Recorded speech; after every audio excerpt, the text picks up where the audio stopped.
Bunker blaster bomb এক ভয়ঙ্কর অস্ত্র যা এতটাই শক্তিশালী যে এটা কংক্রিট, মাটি, স্টিল, পাথর এমনকি পৃথিবীর যে কোনো পদার্থকে অনায়াসে ভেদ করে ফেলতে পারে।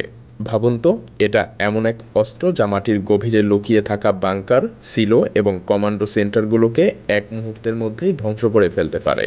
আপনি আপনার চোখের সামনে এমন এক দৃশ্য দেখবেন যেখানে শত্রুর সমস্ত নিরাপদ আশ্রয়স্থল এক ঝলকেই চুরমার হয়ে যাচ্ছে, একেবারে নিশ্চিহ্ন হয়ে যাচ্ছে। এই বোমাগুলো এমন ভয়াবহ শক্তিতে সজ্জিত যে ইরানের পারমাণবিক কেন্দ্রগুলোর মতো অভেদ্য দুর্গে আঘাত হানতে ইসরায়েলের যে কোনো সাধারণ বোমাই যেখানে ছিল অক্ষম, কিন্তু বাংকার ব্লাস্টার বোমার কাছে এই দুর্গ প্রায় বিধ্বস্ত হয়ে গেছে। একসময় ইরান তাদের পারমাণবিক কেন্দ্রগুলোকে এতটাই সুরক্ষিত রেখেছিল যে আমেরিকা বাধ্য হয়ে তাদের এই mother of all bunker blaster বোমা দিয়ে আঘাত হেনেছে, যদিও ইরান আগে থেকেই তাদের ইউরেনিয়ামগুলো অন্য নিরাপদ স্থানে সরিয়ে ফেলেছিল। সেটা যদি না করতো তবে হয়তো এতক্ষণে ইরান জুড়ে এই বোমার আঘাতে রেডিয়েশন ছড়িয়ে পড়তো। হ্যাঁ, এই বোমা এতটাই ভয়াবহ, এতটাই শক্তিশালী। আর আজ আমরা জানব এই অস্ত্রগুলোর রহস্য, যেগুলো আমেরিকান সেনাবাহিনীকে ইরানের অভেদ্য দুর্গগুলোতে আক্রমণ করার সাহস জুগিয়েছে। তো চলুন জেনে নেই এই বিশেষ অস্ত্রগুলোর প্রযুক্তির পেছনে কী রহস্য লুকিয়ে আছে, কেন এই বোমা বাংকারের মাটি বা কংক্রিটের সংস্পর্শে আসামাত্রই বিধ্বস্ত হয়ে যায় না, এবং কিভাবে এগুলো শত্রুর বাংকার, সিলো এবং কমান্ডো সেন্টারগুলোকে একেবারে নিশ্চিহ্ন করে দিতে পারে। এই অস্ত্রগুলোর ভেতরে গতি, শক্তি এবং উন্নত গাইডেন্স সিস্টেমের এক অদ্ভুত সংমিশ্রণ লুকানো রয়েছে। যখন এরা মাটির দিকে নেমে আসে তখন এদের গতি এতটাই দ্রুত এবং শক্তিশালী হয়ে ওঠে যে তা মাটির গভীরে চলে যায় এবং একেবারে ভেতরে গিয়ে আঘাত হানে। যেমন GBU-28 বিশ্ববিখ্যাত বাংকার ব্লাস্টার বোমাটা যখন আকাশ থেকে নিচে নেমে আসে তখন এটা মাটি এবং কংক্রিট ভেদ করতে এত পরিমাণ শক্তি অর্জন করে যে তা আগে কখনো দেখা যায়নি। এই বোমাটা প্রায় 5000 পাউন্ড ওজনের এবং এটা 100 ফুট মাটি বা 20 ফুট শক্ত কংক্রিট ভেদ করতে পারে, যেখানে অন্য বোমাগুলো একটুও প্রবেশ করতে পারে না। এছাড়া AGM-158 জ্যাসম মিসাইলের গতি এতটাই প্রবল যে এটা 230 মাইল দূর থেকেও সঠিকভাবে লক্ষ্যবস্তুতে পৌঁছাতে সক্ষম, এবং সেই শক্তি দিয়ে এটা শত্রুর দুর্গের মধ্যে প্রবেশ করে এবং তাদের গোপন আস্তানাগুলোকে মুহূর্তের মধ্যে ধ্বংস করে দেয়। এখন আপনাদের মনে প্রশ্ন আসতে পারে, কিভাবে এই বাংকার ব্লাস্টার বোম এত শক্তিশালী হয়ে উঠতে পারে? কেন এটা মাটি বা কংক্রিটের সংস্পর্শে আসা মাত্রই অন্য বোমার মতো ব্লাস্ট না হয়ে শত শত ফুট গভীরে ঢুকে পড়ে? মূলত এর পেছনে রয়েছে কাইনেটিক এনার্জি। এই শক্তির ক্ষমতা এতটাই বেশি যে এটা মাটি এবং কংক্রিটের স্তর ভেদ করে ভেতর গিয়ে সবকিছু ধ্বংস করে দেয়।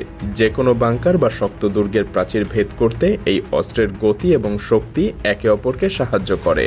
যখন এই বোমা বা মিসাইল ছেড়ে দেওয়া হয় তখন এটা পৃথিবীর অভিকর্ষ বলে আকৃষ্ট হয়ে অনেক দ্রুত নেমে আসে, এবং এর শক্তি এতটাই বেশি হয়ে যায় যে এটা মাটি এবং কংক্রিট ভেদ করে সরাসরি লক্ষ্যবস্তুতে গিয়ে আঘাত হানে। এই বাংকার ব্লাস্টার বোমার সিরিজের সবথেকে শক্তিশালী বোমাটা হলো বিশ্বের অন্যতম ভয়ঙ্কর বোমা GBU-57, যার ওজন 30,000 পাউন্ড। এই বোমাটা দিয়ে আমেরিকা ইরানের পারমাণবিক কেন্দ্রগুলোতে আঘাত এনেছে, এবং এটা 200 ফুট কংক্রিট বা 300 ফুট মাটি ভেদ করতেও সক্ষম। এর গঠন এতটাই শক্তিশালী যে এটা যে কোনো দুর্গ ভেদ করতে সক্ষম, এমনকি পারমাণবিক বাংকারও। মূলত এই বাংকার ব্লাস্টার বোমার সবচাইতে গুরুত্বপূর্ণ বৈশিষ্ট্য হলো এর ডিলে ফিউজ, যেখানে সাধারণ বোমাগুলো আঘাতের সঙ্গে সঙ্গেই বিস্ফোরিত হয়ে যায়, কিন্তু বাংকার ব্লাস্টার বোমাগুলির বিস্ফোরণ ঘটে নির্দিষ্ট সময় পরে, যখন তা সঠিক গভীরে গিয়ে পৌঁছায়। এর মাধ্যমে বিস্ফোরণটা আরও বেশি সুনির্দিষ্ট এবং কার্যকরী হয়ে ওঠে। উদাহরণস্বরূপ GBU-57-এ একটা কাস্টমাইজেবল ডিলে ফিউজ ব্যবহার করা হয়, যাতে এটা কংক্রিট বা মাটি ভেদ করার পরে বিস্ফোরিত হয়। এতে বিস্ফোরণের শক্তি নির্দিষ্টভাবে লক্ষ্যবস্তুতে পৌঁছায়। আবার তরাস KD-350 মিসাইলের মতো অস্ত্র দুটো পর্যায়ে বিস্ফোরণ সিস্টেম ব্যবহার করে, যা প্রথম বিস্ফোরণ দিয়ে পথ পরিষ্কার করে এবং দ্বিতীয় বিস্ফোরণ সঠিকভাবে লক্ষ্যবস্তুতে গিয়ে আঘাত হানে। এখন নিশ্চয়ই আপনি বুঝতে পারছেন যে এই বাংকার ব্লাস্টার বোমা মাটি এবং কংক্রিটের সংস্পর্শে আসা মাত্রই কেন বিস্ফোরিত হয় না। শুধু তাই না, বাংকার ব্লাস্টার বোমা এবং মিসাইল যখন নির্দিষ্ট লক্ষ্যবস্তুতে আঘাত হানতে প্রস্তুত হয়ে ওঠে তখন তারা একটা অত্যাধুনিক গাইডেন্স সিস্টেম ব্যবহার করে। এটা তাদেরকে নিশ্চিত করে যে তারা সঠিক জায়গায় পৌঁছাবে কোনো রকম ভুল ছাড়াই। GBU-57 এর মতো বোমায় লেজার গাইডেন্স ব্যবহার করা হয়, যা এটাকে সঠিক লক্ষ্যবস্তুতে পৌঁছাতে সহায়তা করে। এই গাইডেন্স সিস্টেমের মাধ্যমে একটা সাধারণ ভুলও বড় বিপর্যয় ডেকে আনতে পারে, তাই এর সঠিক থাকা অত্যন্ত গুরুত্বপূর্ণ। এছাড়া GBU-28 MOP এবং AGM-158 জ্যাসম মিসাইলগুলো জিপিএস গাইডেন্স সিস্টেম ব্যবহার করে, যা তাদেরকে কঠিন পরিবেশেও সঠিকভাবে লক্ষ্যবস্তুতে পৌঁছাতে সহায়তা করে। হ্যাঁ, এভাবেই বাংকার ব্লাস্টার বোমা এবং মিসাইলের গতি, শক্তি, নিখুঁত গাইডেন্স সিস্টেম এবং ডিলে ফিউজ সিস্টেমের মাধ্যমে শত্রুর দুর্গের সুরক্ষা ভেদ করা সম্ভব হয়। কিন্তু এখানেই শেষ না। ভাবছেন এগুলো হয়তো পৃথিবীর সবথেকে ভয়ঙ্কর বোমা। না, আপনাকে চমকে দেওয়ার জন্য এর থেকেও ভয়ঙ্কর বিধ্বংসী বাংকার ব্লাস্টার আছে, যেগুলো বাংকার ধ্বংসের জন্য আরও ভয়ঙ্কর এবং শক্তিশালী। এই অস্ত্রগুলোর ক্ষমতা এমন যে এগুলো এমন গভীরতায় ঢুকতে পারে যেখানে অন্য অস্ত্র পৌঁছাতেও পারত না। এগুলো শুধু শত্রুর দুর্গই ভেদ করতে পারে না, বরং একে একে সবকিছু ধ্বংস করে ফেলে। যেমন থার্মোব্যারিক অস্ত্র। অত্যাধিক তাপ এবং চাপে এই অস্ত্রগুলো এমনভাবে তৈরি যেন ভয়াবহ তাপমাত্রার বিস্ফোরণ ঘটাতে পারে, যা শক্তিশালী বাংকার, টানেল এবং গুহাগুলোকে এক মুহূর্তের মধ্যেই গুঁড়িয়ে দেয়।